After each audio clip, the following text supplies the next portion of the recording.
Leave your childhood behind, Lerato, for today you become a queen.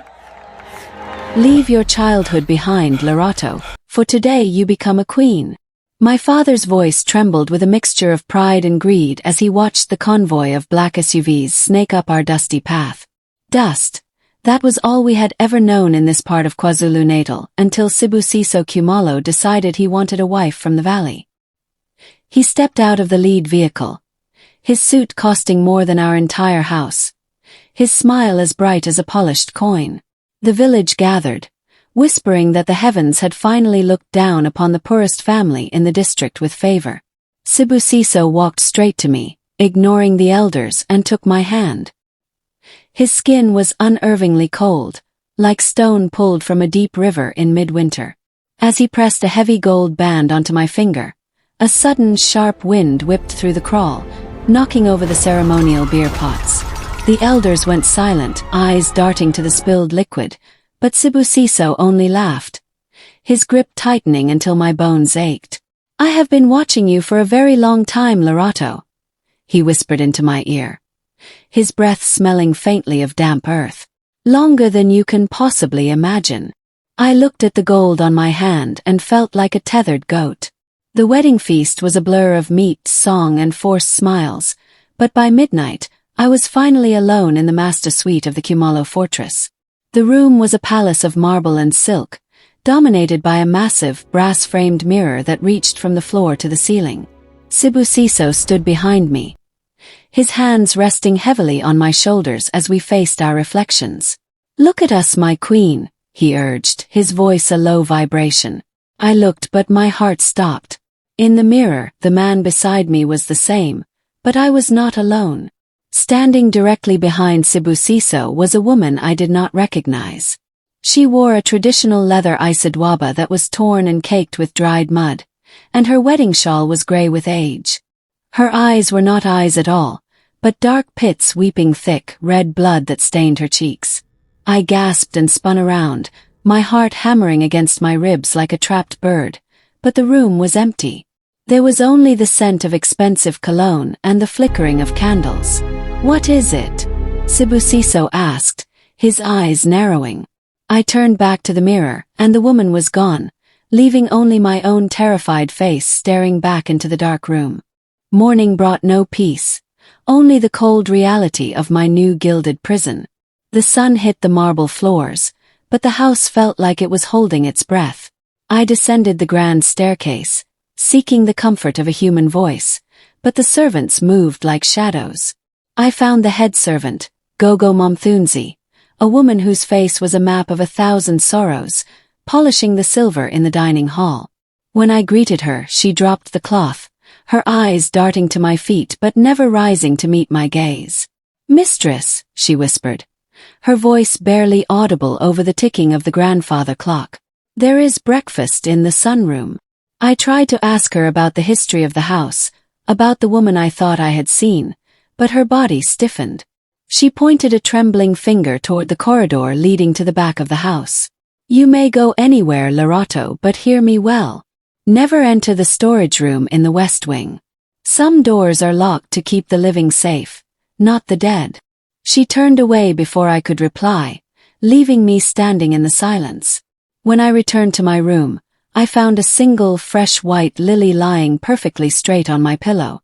Days passed, and the mirror in our bedroom became my obsession. I found myself drawn to it, standing before the brass frame for hours while Sibusiso was away overseeing his vast lands.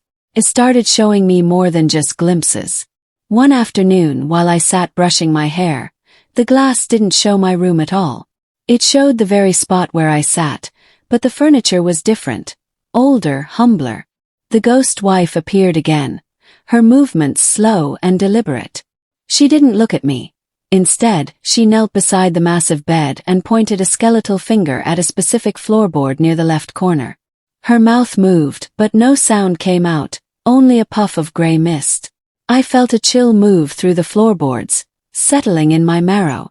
My fingers touched the wood she had pointed to, and I felt a slight give, a hollowness that didn't match the rest of the solid oak. I was about to pry it open when the heavy bedroom door creaked on its hinges. I jumped, my heart leaping into my throat. Sibusiso was standing there, his silhouette blocking the light from the hallway. "Why are you staring at the floor with such terror, my love?" he asked, his voice dripping with a dangerous honeyed sweetness. "I thought I lost an earring," I lied, my voice trembling as I stood up and smoothed my dress. Sibusiso watched me for a long moment, his eyes like two dark stones reflecting nothing. "The servants will find it. You should not be crawling on the floor like a common girl," he said before turning to leave. That night, while he slept with the heavy, rhythmic breathing of a man who feared nothing, I crept out of bed. The moonlight provided just enough silver to see by. I used a small metal nail file to pry at the floorboard the ghost had indicated. It groaned softly, a sound that seemed like a scream in the dead of night. Beneath the wood, hidden in a nest of dust and old spiderwebs, lay a small iron ring. It was a crude, humble thing, rusted and cheap, the kind of ring a poor laborer would give to a girl he loved with nothing but his heart. I held it in my palm, and a sudden wave of grief washed over me, so intense I nearly choked.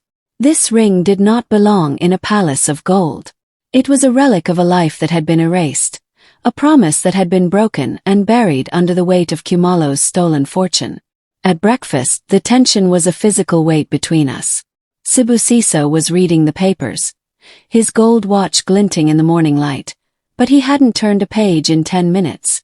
I took a deep breath, the iron ring hidden in my pocket. "Sibusiso," I started, trying to keep my voice steady. "The people in the village speak of your first wife. They say she was beautiful." The silence that followed was so sharp it felt like it could cut skin. He didn't look up, but his jaw tightened until I heard his teeth grind. When he finally spoke, his voice was like ice cracking on a lake. "The people in the village are fools who love the taste of gossip. Thandiwe was a madwoman. She did not understand the weight of the crown I gave her. She ran away with a stranger, a common traveler, leaving me with nothing but shame." He finally looked at me then, and for the first time I saw the monster behind the mask of the successful man. "Do not ask of her again, Lerato. Madness is a sickness that spreads through questions. Some reflections are best left unexamined if you wish to remain the queen of this house." He stood up and locked the door. The click of the lock sent a shiver of true terror through me. I was a prisoner in paradise. But Sibusiso forgot one thing. I was born in the valley, and we know how to find ways through the bush. I remembered Gogo Momthunzi's warning about the West Wing. If the answer wasn't in the mirror, it was in the room he feared I would see. I waited until I heard his car pull away. Then I searched the house. I found a spare key hidden inside a heavy clay pot in the garden, covered in damp soil. The West Wing was cold, the air thick with the smell of old rain and forgotten things. The door to the storage room groaned as I pushed it open. Inside, it was a graveyard of the past. There were no golden statues here, only crates of old clothes and broken tools.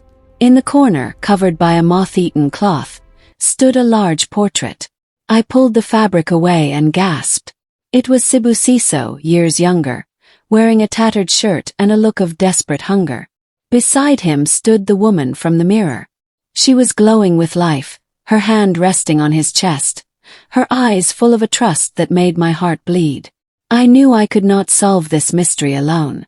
I needed someone who saw the world not with eyes, but with the spirit.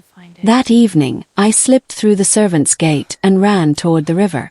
Near the bend where the water runs deep and dark lived Zanil, an old seer who had lost her sight to a lightning strike many years ago. She was sitting outside her hut, her clouded eyes fixed on the horizon as if she could see the very wind. "You have the scent of a dead woman's jewelry on your skin, child," she said before I could even speak.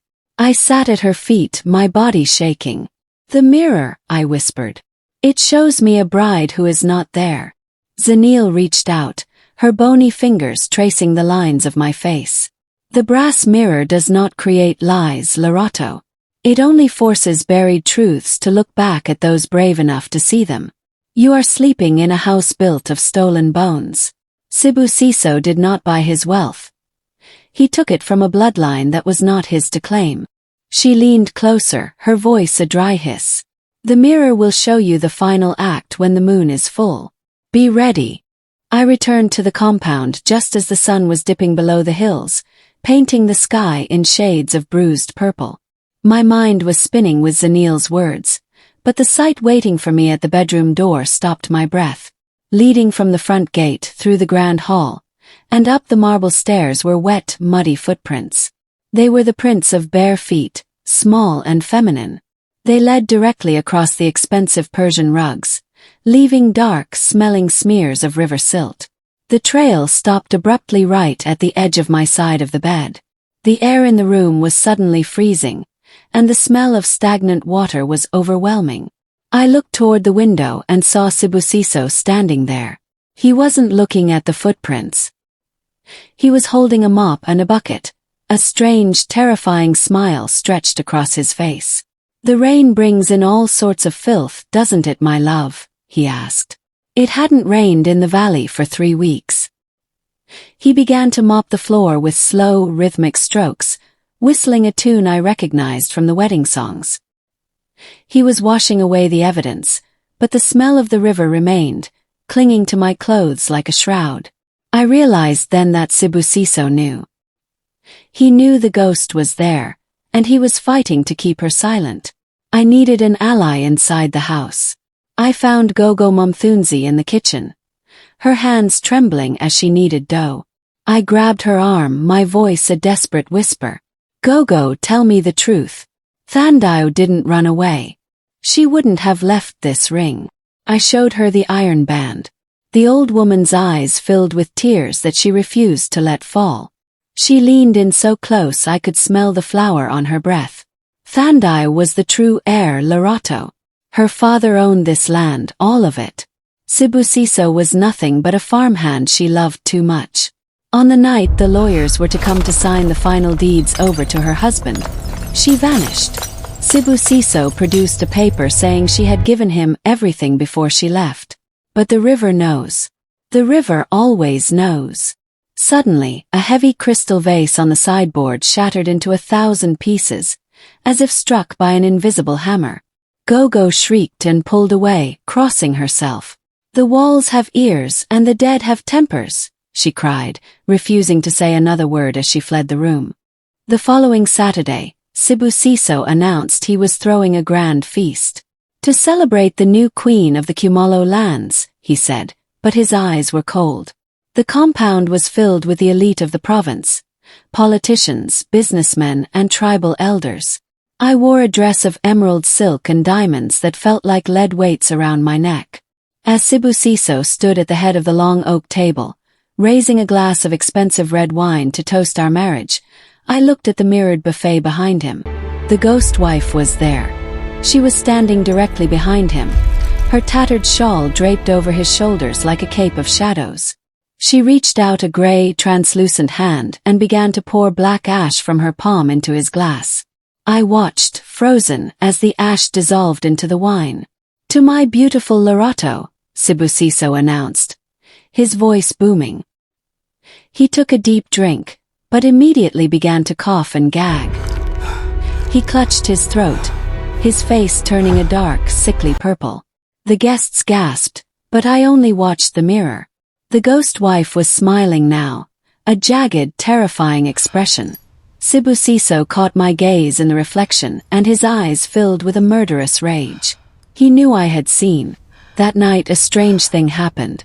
I went to bed wearing the gold and diamond necklace Sibusiso had forced upon me for the feast. When I woke up in the pre-dawn light, my neck felt light, almost bare. I reached up, expecting to feel cold metal, but my fingers brushed against something rough and dry. I ran to the brass mirror. Around my neck was a string of dried river seeds, the kind children string together in the mud. The gold was gone. I searched the jewelry box, the floor, the sheets, but the diamonds had vanished as if they had never existed. The ghost was taking back the space, stripping away the finery that Sibusiso used to mask his crimes. Suddenly the bedroom door burst open. Sibusiso stormed in, his shirt unbuttoned, His face twisted in fury. "Where is it?" he roared, grabbing my shoulders. "The necklace cost more than your father's life. Did you sell it? Did you send the money to your wretched family in the valley?" I held up the river seeds, my voice small but steady. "I didn't take it, Sibusiso. She did." He looked at the seeds and recoiled as if I had held up a snake. He backed away, his breath coming in ragged gasps. I knew I had to find proof that would stand in a court of law, not just a court of ghosts. I spent the morning watching Sibusiso from the balcony. He was agitated, pacing the garden, constantly touching his leather jacket.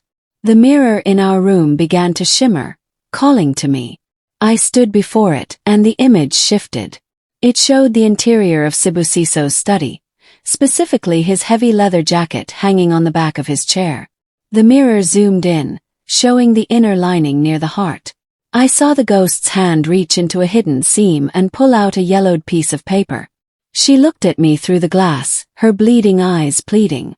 I waited until Sibusiso went to the stables. Then I flew to his study. My heart was a drum in my ears. I found the jacket and ripped at the lining.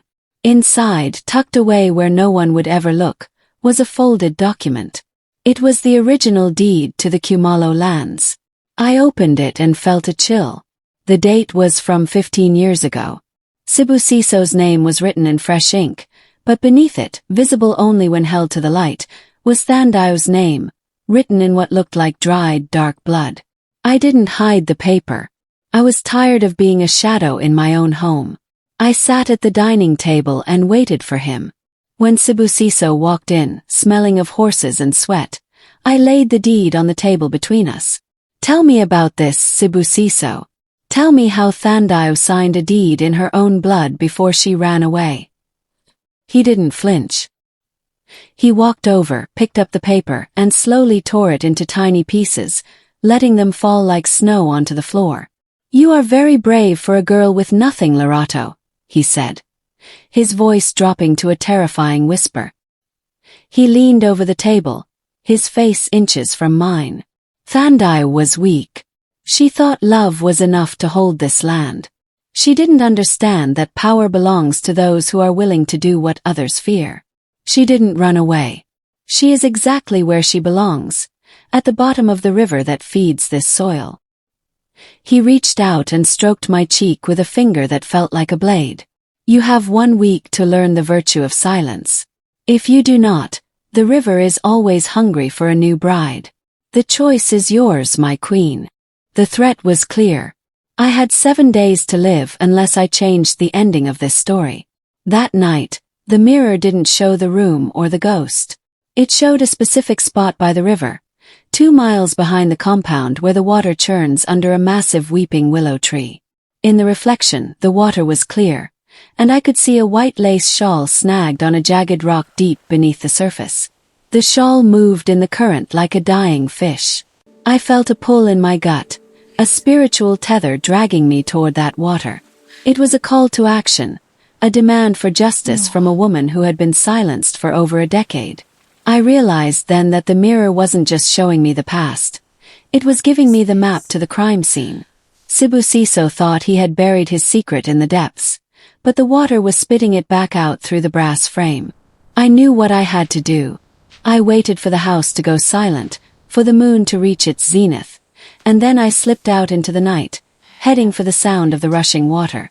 The path to the river was overgrown with thorns that tore at my skin, but I didn't feel the pain. The sound of the water grew louder, a roar that drowned out the night insects. I reached the willow tree, its long branches dipping into the black water like morning hair. I waded into the shallows, the cold numbing my legs instantly. I reached down, my fingers searching the dark mud until they snagged on something soft but strong. I pulled, and the white shawl from the mirror came free. It was heavy with silt and time. Wrapped tightly inside the lace was a small, carved wooden doll. It was an uchendeer, a traditional doll given to women to protect their unborn children. As I held it, the doll began to vibrate in my hands, and a low, mournful wail rose from the riverbed. I looked up and saw a shadow moving on the water's surface. It wasn't my reflection. Sibusiso was standing on the bank above me, his silhouette framed by the moonlight. He held a heavy stone in his hand, his face a mask of cold, calculated murder.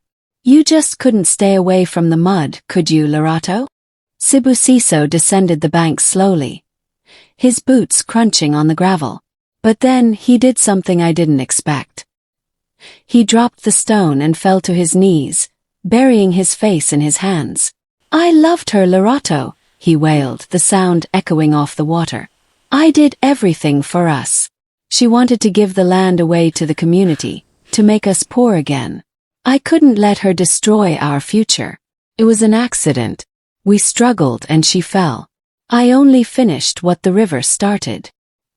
He looked up at me, tears streaming down his face, looking like a broken, pathetic man. You can understand, can't you? Everything I have, this palace, the cars, the status, it's all for the family we were going to start. We can still have that. Just give me the doll and let the past stay buried. For a second I felt a flicker of pity. He looked so human in his grief. But then, the wooden doll in my hand began to leak. A dark, red liquid seeped from the carved eyes of the doll, staining my fingers. The air turned foul with the smell of old blood. The ghost wasn't asking for pity. She was demanding a reckoning. I stepped back, clutching the doll to my chest. You didn't kill her for the land, Sibusiso. You killed her because she saw who you really were. Ran. I didn't head back to the compound. I ran toward the village, toward the chief's house. I needed the law. I burst into the chief's meeting hall, breathless and covered in mud. The chief sat there, his elders around him, looking surprised and annoyed by my intrusion. Help me! I cried, holding out the bloody doll and the scrap of the shawl. Sibusiso Khumalo killed his first wife. The evidence is in the river. The chief looked at the doll, then he looked at the gold watch on his own wrist. A heavy vintage piece that I recognized from the portrait in the West Wing. It was Thandiwe's father's watch. The elders shifted uncomfortably, avoiding my eyes. The chief sighed, a long, weary sound. Lerato, you are a young woman with a wild imagination. Sibusiso is a pillar of this community. He provides jobs, he builds clinics. We do not throw away a man's reputation because of a muddy doll.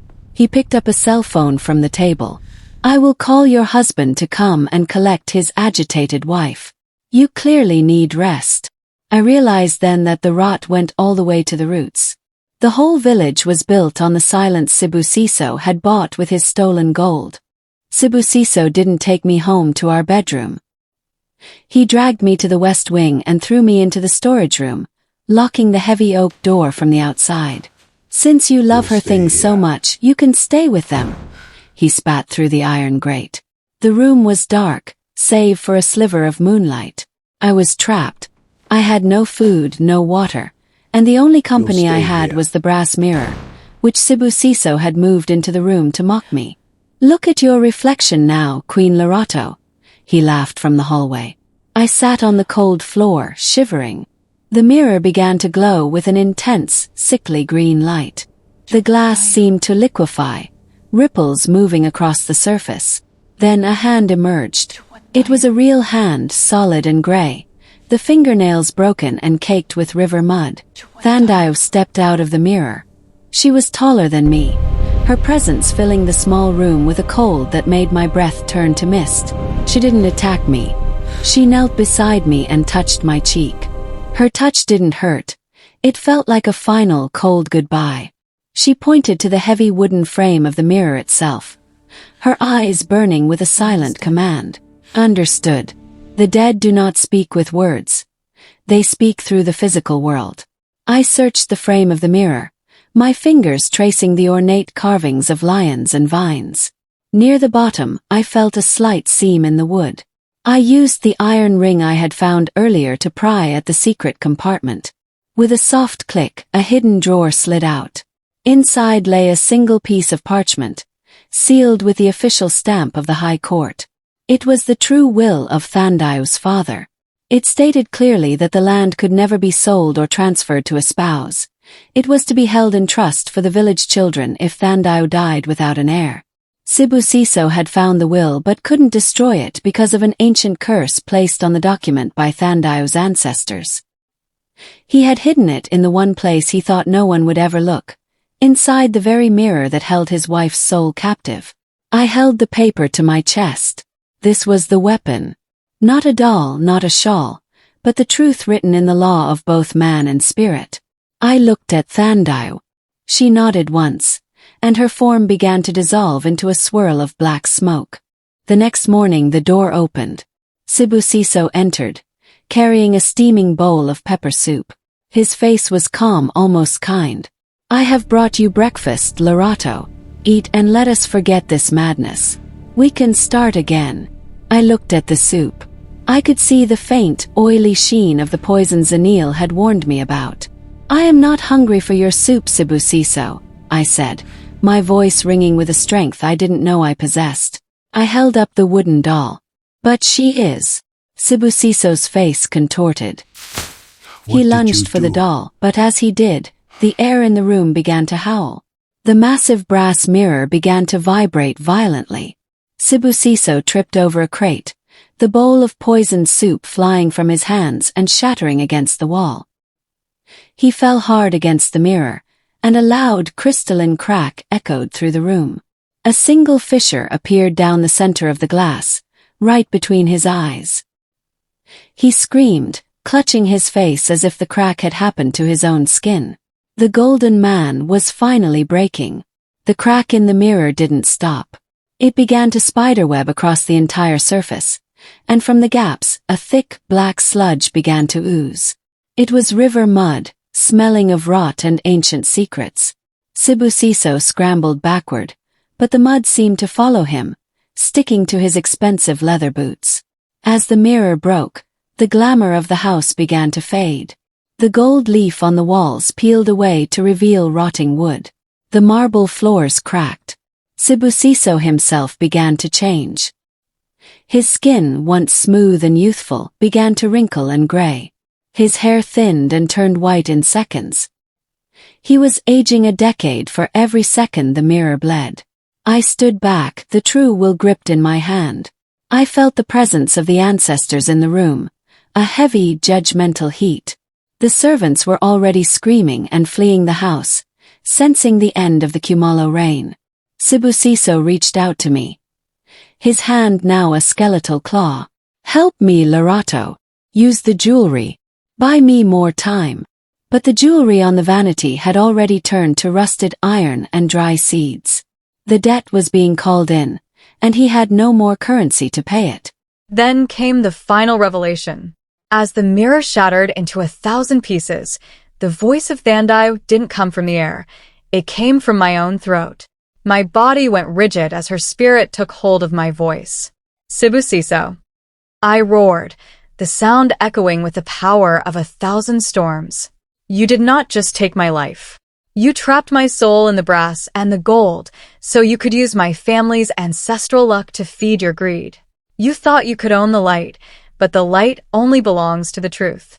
Sibusiso fell to his knees, his eyes wide with a terror that surpassed death. He looked around the room and saw the ghosts of Thandiwe's father and grandfather standing in the corners, their faces grim and silent. The Khumalo fortune was literally turning to dust before our eyes. The stacks of cash in the safe became dry leaves. The luxury cars in the driveway became rusted husks. He had built a kingdom on a grave, and the grave was reclaiming its own. He wasn't a rich man anymore. He was just a thief caught in the middle of a burning palace. The shattered pieces of the mirror began to swirl in the air, a whirlwind of sharp brass and glass. They circled Sibusiso, a cage of reflections. In every shard, he saw a different moment of his cruelty, the moment he pushed Thandiwe, the moment he bribed the chief, the moment he lied to me. He screamed, a thin, high-pitched sound that vanished into the roar of the wind. Thandiwe's spirit emerged from my body one last time, a towering figure of white light and dark water. She reached out and grabbed Sibusiso by his throat. He didn't fight. He couldn't. She dragged him toward the void where the mirror had stood. He reached out for a gold statue, but it crumbled into ash in his grip. "No," he cried. "I am the king of this land." Thandiwe didn't answer. She pulled him into the darkness behind the glass, and with a final, deafening crash, the brass frame collapsed into a pile of junk. Sibusiso Khumalo was gone. He wasn't dead, and he wasn't alive. He was simply erased from the world he had tried so hard to steal. The silence that followed was the heaviest thing I had ever heard. I walked out of the west wing as the first rays of the morning sun hit the ruins of the compound. The palace was now just a crumbling stone shell. I walked past the gate where the villagers had gathered, their faces full of shock. I saw the chief, his gold watch now a rusted piece of tin on his wrist. I didn't say a word to him. I walked straight to the center of the village square and held up the true will of the Khumalo lands. "The land does not belong to a king," shouted. "It belongs to the children." I handed the document to the schoolteacher, the only honest man I knew. I returned to my father's house, carrying nothing but my dignity. My years in that house were not wasted. They taught me that wealth can decorate a lie, but it cannot hide it from the ancestors. I am Lerato, the woman who saw the truth in the mirror. Let this be a warning to every man who builds a house on a broken vow. The mirror is always watching, and karma never forgets a name. If you build your throne on a grave, do not be surprised when the dead come to take a seat.